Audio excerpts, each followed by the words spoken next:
Paradise. Ça fait sourciller beaucoup de gens, cet article, dans le quotidien ce matin. On dit les métallos inflexibles sur le fonds de pension, le spectre de nouveaux conflits plane sur Alma. Est-ce que c'est trop tôt pour dire qu'on s'en va en conflit? Est-ce que c'est une chose qui est faite, déjà décidée? Pourquoi on dit ça? Je me suis dit, parlons avec le principal intéressé. Il est président pour faire court, du syndicat des métallos RTA à Alma. Monsieur Alexandre Fréchette. Monsieur Fréchette, bonjour. Bon après-midi. On s'en va-tu en conflit? C'est quoi? Écoutez, il est définitivement trop tôt pour parler d'un conflit.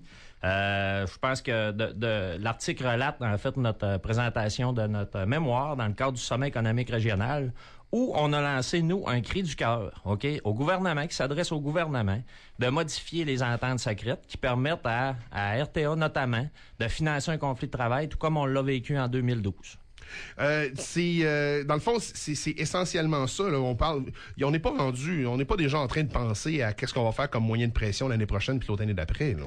Écoutez, l'article, ce qu'on mentionne, nous autres, c'est qu'effectivement, le fonds de pension dont on négociera, on a commencé d'ailleurs, on a eu une ronde à la fin de l'année 2014, ça va se poursuivre. Cependant, là, c'est un enjeu qui est crucial pour nous autres. Effectivement, ça l'a toujours été. Il n'y a pas de fait nouveau là-dedans.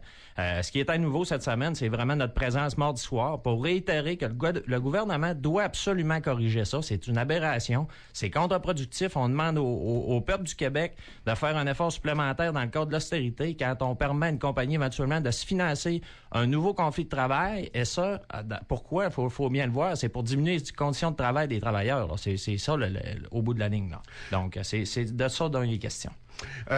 Puis, en fait, est-ce qu'on irait jusqu'à changer la loi plus profondément que ça? Parce que là, présentement, n'importe qui se raccorde au système d'Hydro-Québec est obligé, à moins que je me trompe, de vendre ses surplus à Hydro-Québec. Là. Si moi, mettons, j'ai une éolienne privée, parce que ça a été un peu ça aussi, les débats. Là. Il y a des parcs d'éoliennes qui poussent un peu partout à grandeur de la province. Puis si ces parcs-là génèrent des surplus électriques, Hydro-Québec est obligé de les acheter. Est-ce qu'on va plus loin que l'entente entre RTA et Hydro-Québec dans votre cas? Est-ce qu'on amène ça à un débat provincial sur l'obligation d'Hydro-Québec de racheter des surplus électriques? Je vois qu'il y a deux volets à votre question. Écoutez, loin de moi de penser que je suis un expert de l'énergie. je connais seulement ce qui se passe un petit peu chez nous, puis très peu sur le reste. Je sais que normalement, que ce soit les ministres centrales, les éoliennes, avant de vendre, il faut qu'il y ait un appel d'offres puis un contrat qui est signé. Mm-hmm. Tout comme l'entente secrète est un contrat entre Rio Tinto puis le gouvernement. Et puis, ce contrat-là, dépendamment des clauses, chaque contrat, les tarifs sont inclus. Nous, ce qui fait mal, c'est que dans le cas d'un conflit de travail, non seulement le gouvernement est obligé d'acheter l'énergie, mais il doit le faire avec profit, parce qu'il va payer l'énergie à Rio Tinto plus cher que le coût de production de Rio Tinto. Donc, c'est ça qui devient un incitatif pour nous, selon nous, à un conflit de travail. Parce qu'il faut se rappeler, en 2012, c'est la compagnie qui a décrété un lockout, un conflit de travail. Nous, on savait pas l'existence de ces ententes-là. Et puis, quand on les a appris, je peux vous dire qu'on a resté...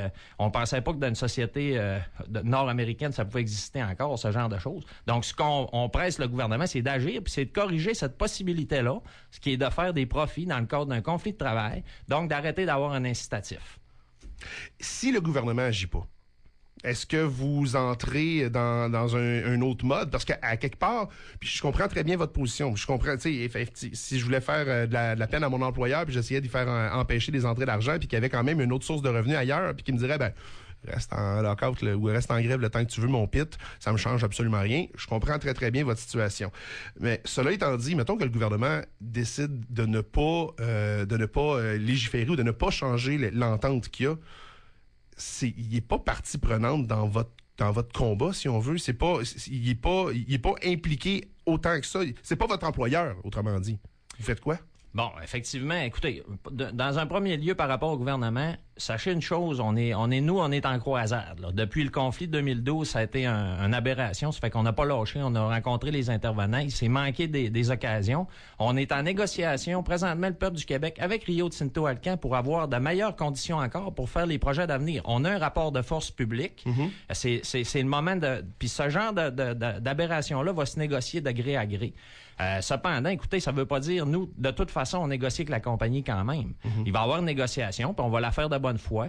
Tout comme je m'attends de mes vis-à-vis vont faire la même chose, sauf qu'on ne lâchera pas. Il faut absolument corriger ça dans un contexte d'austérité. C'est pour ça qu'on interpelle le gouvernement. On se fie, il devrait être le gouvernement du peuple aussi, non pas seulement des compagnies. Donc, c'est ce qu'on attend du côté du gouvernement.